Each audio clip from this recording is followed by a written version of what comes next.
So what's up guys, for today's video ay ipaprank ko po yung mga kaibigan ko. Kasi matagal-tagal na silang hindi bumibisita dito. So ang gagawin ko po ay i-chat ko sila at sasabihin kong may sakit ako para pumunta po sila agad dito. So abangan nyo po mamaya yung resulta.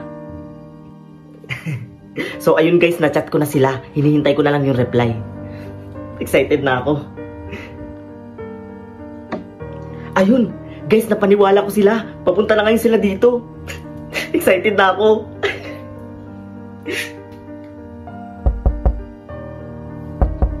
Ayan na, nandiyan na sila guys. Wait, bubuksan ko.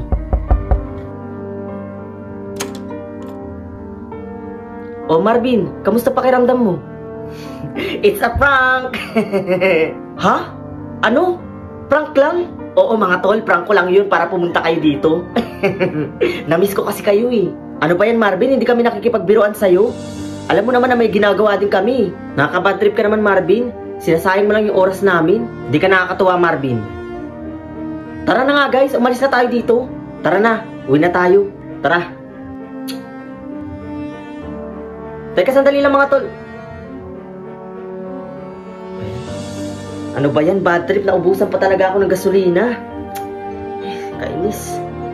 Patawagan na si Adrian. Hello, Tol? Tol, puntahan mo naman ako dito sa harap ng 7-Eleven. Naubusan kasi ako ng gasolina eh. Wala akong dalang pera. Ano to, Marvin? Prank na naman ulit? Hindi na kami maniniwala sa'yo.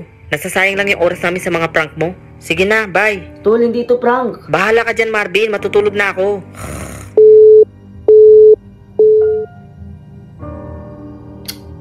Ano ba yan? Nay, lumaban ka, Nay.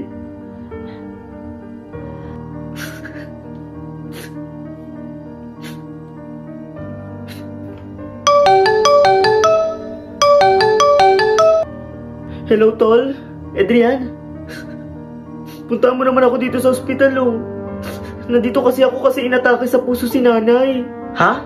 Tol, kailangan ko kasi ngayon ng pera eh. Pabayad ko lang sa pagpapaopera ni nanay. Babayaran ko kayo agad, promise. Alam mo Marvin, naguguluhan na ako sa'yo eh. Hindi ko alam kung totoo to o hindi. Prank ba to? Tol, hindi to prank, totoo to. Ewan ko sa'yo Marvin. Baka nagsasayang lang ako ng oras.